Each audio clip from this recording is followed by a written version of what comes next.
Welcome to the Business Bites Podcast, the podcast for busy entrepreneurs.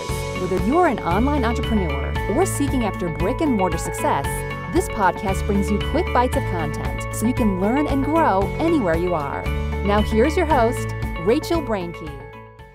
Hey guys, welcome to this episode of the Business Bites Podcast. I am your hostess, Rachel Brainke, and we're going to do something a little different on today's episode. We are going to be talking to a listener of the podcast who's going to share with you some top tips of how you can not only just get into the podcast, but actually take active steps out of the podcast, implement them into their business, and grow your business to success. She is a homeschooling mama of 4, and Brandolyn, you're a capture of life. I absolutely love how your bio says that. She helps female entrepreneurs elevate their businesses through personal brand photography, which you guys know by my Instagram, I'm a huge proponent of. And she's obsessed with chai tea, podcast, inappropriate hip hop. Oh, we should like soul sisters. And going to Target way too much in family vacations. Meet my sister from a completely different family, Brandolyn Davidson. Thanks for coming. So pumped to be here. Thank you. Yeah, I'm excited. I kind of blindsided her with, she'd sent me a message like, thanks for your podcast. And I'm like, hey, you want to come on? And I was like, sure. Yeah, and I'm so thankful for your time with it. Can you share with the listeners a little bit about you, kind of your background and your path to entrepreneurship? Yeah, well, you kind of, through my bio, that's kind of what's going on with me right now as far as homeschooling, 4 kids, personal brand photographer. But I think it really all began with when I had my first child and I started wanting to capture every little bit of it. And that just slowly evolved into starting my own portrait photography business, which was, almost 14 years ago. And I loved that I was able to have my own schedule and be home with my babies still. And I loved doing portrait photography. I did that, professionally for about 10 years. And it wasn't until last year that I was introduced to the concept of working with entrepreneurs, to tell their stories through photography. And I was like, yes, please, this is what I want to do. I'm just so inspired by people following their dreams and going after big goals. And so being able to support entrepreneurs doing that and still use my love and my talents for photography, it was just a perfect match made in heaven. No, I love that because helping women is a big, conversation in entrepreneurship now. And I feel like that's how mine started too. I got into all of this because I wanted other moms specifically to be able to have flexible career, portable careers, be there for their family, be there to pursue their own dreams and goals, even outside of entrepreneurship. So I love that. Yes. But if you could go back in time, what would you tell yourself or change from the beginning of entrepreneurship? Oh, that question gives me chills. Gosh, I think I would just say to believe in myself more and not doubt myself. And I mean, that's something I'm still struggling with, now. So I think really to trust in myself, trust in my abilities, and go for imperfect action. Just do it. Yes. And that it took me a while to really embrace the whole low-hanging fruit. Imperfect is better than not done at all. And so I agree with you. Do you think that's also the hardest lesson you've learned, or do you maybe have one that stands out in mind as your hardest lesson? My hardest lesson through entrepreneurship? Yeah. Or just life that has impacted life? Oh, gosh. I think, one that stands out for me is being confident. And in fact, there's this quote that I just heard on a different podcast that said, your uniqueness is not a weakness. And I think kind of, what's the word? Maybe you should cut this part out. What is okay? No, I love it because I feel like there's pressure from when you're even like in elementary and middle school, just in life, to conform to what everyone else is doing. And I have found that over myself in entrepreneurship, so much so that I feel like in the last few years, I actually damaged my business in a way because I was trying so hard to fit into mainstream acceptance and not embracing the uniqueness of my story and what I have to offer. Yes, exactly. Yes. And I think our authenticity, that's what makes us, special and attracts certain people to us. And I also think that, just really kind of being in that and being confident in that, it's invaluable. Sure. And this is probably a bit more than this episode was going to go, but I find that by having a solid business plan built on uniqueness, it forces me to kind of stick with it. It allows me to, when I start being, scrolling through Instagram and start panicking, oh, my images aren't as great, or I'm not giving out this message, or I'm not doing X, Y, and Z. It keeps me from being like, oh, shiny, I need to go do that. It keeps me very focused by focusing plan itself. Keeps me from just being distracted and then feeling unworthy. It's easy to scroll on by and keep focusing on what I'm doing. Oh man. Yeah, and I think to be a leader too is like you can't be conforming. You need to be doing your own thing, and what's interesting is that, and maybe this podcast isn't going to go the way we thought it, and that's cool. I love our open conversation because I think sometimes those that may not be type A and leadership style, because we all have our own, we all fit different pieces of the puzzle together.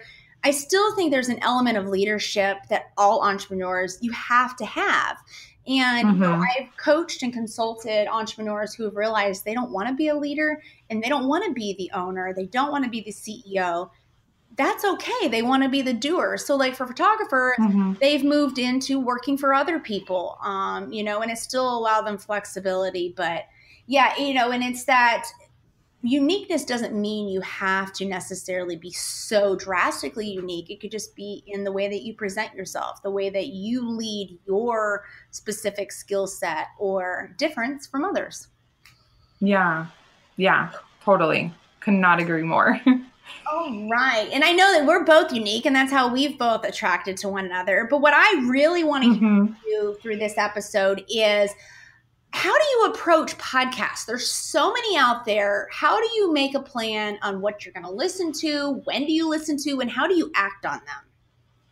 Yeah. Well, like you mentioned in my bio, I am obsessed with podcasts. I think it's because, and I banned the word busy from my vocabulary a while ago. So I'll say, as a mother and business owner with a lot on my plate, how's that? I love podcasts because I'm able to consume information when I'd otherwise not be able to. So while I'm folding laundry or while I'm driving, working out, making dinner, those are just examples of a few times that I listen. But I'd love to sit and read books all day, but that's just not realistic for my life. So it's a really accessible way for me to consume information that applies to my life or that I'm interested in.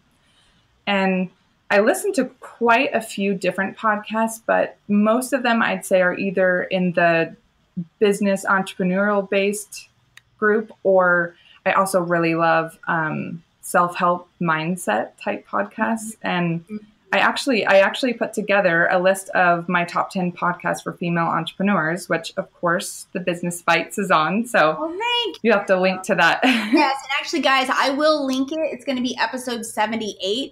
So go to rachelbrenke.com/EPI78. And I'm going to link her top 10 podcast for entrepreneurs. Awesome. All right. Yeah. So how do you make time to listen to them? Oh gosh. Well, I think I really don't. That's why I love them so much, is because I'm able to listen as I'm doing other things. And that one thing I wanted to point out was there are so many times when I'm listening to a podcast and, say I'm making dinner and the kids are talking, and before I know it, my mind's wandering and I wonder if I'm even absorbing any information at all. But I am always surprised at the information I still soak up even when the circumstances are not perfect. So I just encourage everyone to listen, and I think you might be surprised at what you pick up too. Awesome. And then how do you make the connection? And I think this is also identifying what type of learner that you are. Because for me, I used to think I was a good multitasker, and I semi-am, but I find that like I'll be doing laundry, trying to listen to a podcast. The next thing I know, the laundry's not getting done because I'm writing notes. So I mean, how do you make the connection doing other stuff and then going and cementing what you've just listened to? Yeah, well, I thought about that a lot, after you asked me about that.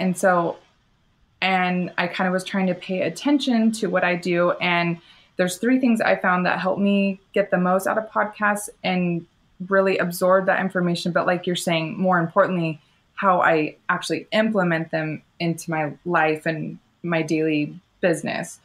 And the first thing that I do, which I'm sure is no revelation, and you just said it, is to write it down. I'm a huge, huge believer in the power of putting pen to paper. But often I don't have access to paper, when I'm at the gym. And so when I hear something so if I hear something that really hits me or that I don't want to forget, I'll pause the podcast and rewind it. And then I open up the notes app on my phone and I'll just write it out so that I don't forget it. But I have a lot of, friends or like you who have a special notebook for goals and notes and all that. And they'll put, the things that impact them in that. I've also heard people that will actually ask Siri to record a voice memo and then you can record it back, like say it back. But I don't know about you. I swear Siri screws everything up. It's like an ongoing joke in our house. We're like, come on, Siri. Broccoli sprouts, and then you do your marketing plan, and I'll be like, what? Oh. What? Like, what was it supposed to mean? Yeah. No, I do dictation for sometimes with my staff and such, but definitely if I'm trying to retain something, physically writing it down. In fact, as we're talking here, I'm writing physical notes as opposed to typing or putting it onto my phone.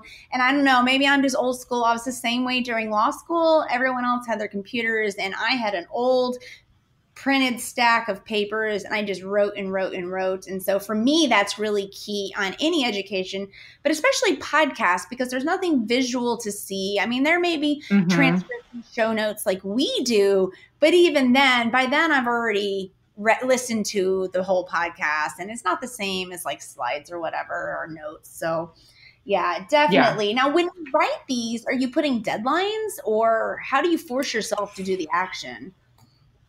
Well, okay. Well, yeah. So that would be kind of the second step that I was going to mention was to actually stop and write down how you can actually implement what you just heard. So, you just wrote down this quote or this line that just really impacted you, but then now you need to write down how you can actually implement that. Right, how? So for example, say I'm listening to the Business Bites podcast. And so this is just a podcast you did a little bit ago with Mandy Holmes about outsourcing. And so let's say she says something like, it's only when we can let go of what we're holding on to that we can find the help that we need. And I'm like, oh, yes. Well, the action I write down might be something like, okay, I'm going to log my time for an entire week and then take inventory of what things are good uses of my time and evaluate things I could potentially outsource to someone else. So essentially just taking what you hear and turning it into an actionable plan. I think that's key for sure. And so in creating that plan, do you pull in other resources to help supplement it? I know because for me, sometimes I fall down a hole of going, oh, I'm going to write how I'm going to do this, but now I also need some help on how to do this. And now here's 4 more books that I need to listen to on audio. We are like so similar. That's hilarious. Yes. I mean, it's not like I do this with every single podcast that I listen to. It's really just if something really impacts me and I can easily see that connection. But sometimes I think it might come later. You might write down these quotes or these little bits of information, and maybe I'll go back and read it and I'm like, oh my goodness, and it can apply to me now. So all right. Yeah. So write it down first, write how you're going to do it, and what's your third tip? So the third one is, and I think it's the most powerful thing, and it's to share what I learned with my friends or my husband or whoever will listen. But there's a quote that goes something like, people learn best when teaching others. And I really believe that. In fact, I've experienced that through homeschooling my kids, like, I'm like, did we really learn this in school? And I'm sure we probably did. I just don't remember, but now I do because I'm teaching it. So, speaking of school, it's kind of like the whole reading comprehension thing that they teach in school, being able to tell the gist of a story in your own words. So I think that has a lot of power. And then I think the real key is not only just repeating back the message, but seeing how it could specifically apply to a particular situation or a problem. So like, say you're, chatting with a friend or a business colleague, and something comes up, and that's when you're able to make those connections and share that message. I think that's where it really sinks in and becomes real for you, And some of you listening may be thinking, I don't know who I'm going to share this with. You guys do it all the time in Facebook groups. You may not realize it because it's under the guise that you're helping somebody, right? You just think you're responding to another photographer's post or just trying to help them out. But then what you don't realize is you're actually sharing what you've learned before. I think what Brandolin's also, it's not even just that passive sharing, but being intentional. For me, I would spin this number 3 tip, share what I have learned, use it for marketing in your entrepreneurship. I know Brandolin does a really good job of it, and we're going to link it on the show notes of her Instagram specifically. And you guys will see why I invited her on here, because I also want to share with you guys and show you how other people are taking information from Business Bites, working through these steps, and then outputting it.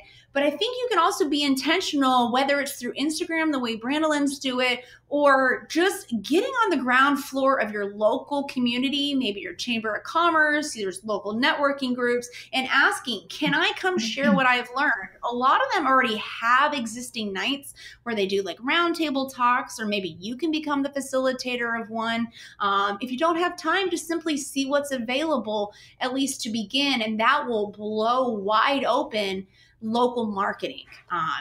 That's a huge thing for us in this area. Every single time I go to one of these events, I am purposeful and commit myself to going. I do exactly what Brandolin just said. I share what I've learned through something. I have walked away with clients every single time, and even if you don't, at least networks of other entrepreneurs who can commiserate maybe. Yeah. Well, and connecting, yeah, I think that's a great way to connect. Yeah. Awesome. Well, Brandolin, I love how you broke this straight down, exactly how you do podcasts as the audience member. Write it first, write how to do it, and then share exactly what you've learned. Do you have any last tips for those that now are going to move forward, re-listen to all the Business Bites podcasts so they can implement steps with it? Do you have any other tips for them that they could use, or just maybe an encouraging thought? Yeah. And I totally have binge listened to Business Bites podcast, by the way, when I first found it. But, I think one last thing I'd want to say is that repetition is the path to mastery. So if there's something that you really are passionate about, or that you really want to learn more about, listen to episodes over and over again, because it's amazing the different things that catch your attention each time. Yeah. And it's funny. My husband was just asking me, I'm watching Criminal Minds, the TV show on Netflix again for like the 8th time. And he's like, why? And I'm like, because I don't remember all the episodes, but I will pick up on something new each time. And the same thing is, I've listened to the same audiobooks over and over. Love that tip. Yeah. That's great. Well, Brandolin, thank you so much for your time today, guys. You can find more about her, the link to the top 10 podcasts for entrepreneurs at rachelbrakey.com/EPI78. Also, don't forget we have a Facebook group. Just search Business Bites. It's also on the same link with all of Brandolyn's great information and Instagram handles and everything, so you can get connected with her, see how she's implementing her knowledge from podcasts into entrepreneurship and kicking butt at the same time. Thanks for joining Rachel on this episode of the Business Bites. For show notes, a list of recommended tools, or referenced episodes, you can find them at businessbitespodcast.com. Until next time.